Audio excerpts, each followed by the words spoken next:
Баршаңызға сәлем, сіздермен бүгін қазақтың ұлттық тағамы қазы айналдыратын боламыз. Денсаулыққа өте пайдалы қазақтың ұлттық тағамын үш бөлікке бөліп қазы айналдыратын боламыз. Бірінші бөлімі етті, қазыға арналған етті, дәмдеуіштерін, тұзын дұрыс салуды, және де екінші бөлімі қазыны, етті ішекке тығуды көрсететін боламын. Және де ең бастысы үшінші бөлімді жіберіп алмай, видеоны соңына дейін қарасаңыз, барлығы толығымен түсіндірілген. Ендеше каналға тіркеліп, қоңыраушаны басып кетуді ұмытпаңыздар. Қазы айналдыру үшін бізге керек дәмдеуіштер ол қара бұрыш, сарымсақ және тұз қажет болады. Және де қабырғаның жанындағы майлы, етті жерлерінен осылай жақсылап сылып аламыз. Және де жіңішке етіп, ішекке сиятындай етіп кесіп алатын боламыз. Және де 2 бас сарымсақ, және де 30-40 грамм шамасында қара бұрыш, және де көз мөлшеріне қарай тұз салатын боламыз. Одан соң жақсылап араластырып, әр етімізге дәмдеуіштеріміз тиіп, тұзы сіңіп тұру үшін шамамен жарты сағат қалдыратын боламыз уақытымен. Етімізге дәм тұзы сіңіп тұрған уақытта ішегімізді іші сыртын айналдырып, салқын суға әбден жуып тазалап алатын боламыз. Шамамен жарты сағат уақыт өткеннен кейін осындай ішегімізді ұзын болса 2 немесе 3 бөлікке бөліп алсаңыз болады. Және де екінші бетін ішектің осындай таяқшамен тесіп, бітеп алатын боламыз. Таяқшамызды тесіп болғаннан кейін сындырып қоямыз.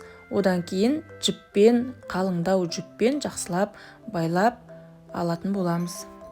Жібіміз міндетті түрде қалың болу керек. Жіңішке болып қалған жағдайда ішекті кесіп жіберу мүмкін. Және де ішекке етті тыққаннан кейін жібіңіз жіңішке болып қалса, немесе жақсы байламаған болсаңыз, ішек жарылып кетуі мүмкін. Қазы айналдырудың енді екінші бөліміне көшетін боламыз.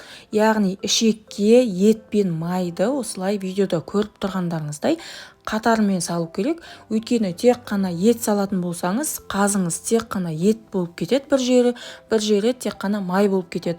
Сол үшін ет пен майды бірге қойып, бірге ішекке салу керек.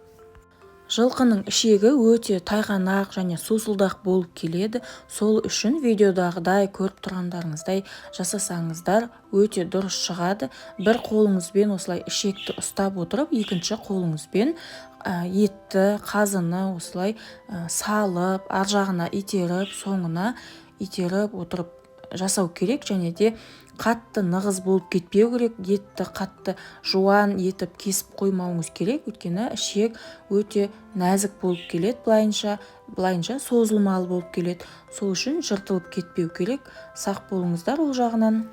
Егер сіз қазы айналдыра алмайтын болсаңыз, немесе ішек ұнамайтын, немесе таусылып қалған жағдай болса, онда оның басқа да жолы бар. Келесі видеомда көрсететін боламын.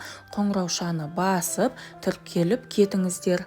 Қазымыз қатты тығыз және де қатты бос болып қалмау керек. Және де қатты тығыз болып қалған жағдайда қазы қайнаған кезде жылқының еті ісінетін болады. Сол кезде ішегіміз жыртылып, жарылып кетуі мүмкін. Қазымызды айналдырып болдық. Енді екінші шетінде осылай таяқшамен бекітіп, жіппен жақсылап байлайтын боламыз. Осымен қазымыз дайын. Енді қазы айналдырудың үшінші бөліміне келдік. Ең маңызды бөлімі, өйткені қазымызды айналдырып болғаннан кейін ішінде ауа, артық су қалып кетуі мүмкін. Сол себептен осындай өте жіңішке инені алып, қазымызды тесіп шығатын боламыз екі шетін. Және де тұз бен дәмі сіңу үшін бір тәулікке салқын жерде немесе тоңазытқышта қалдыратын боламыз. Бұл видеода менде 24 сағат салқын жерде тұрған қазы, ауасы, суы шығып тұрған қазыны енді мұздатқышта сақтасақ болады. Менің келесі видеоларымды жіберіп алмас үшін менің каналыма тіркеліп кетіңіздер. Қош сау болыңыздар, келесі кездескенше.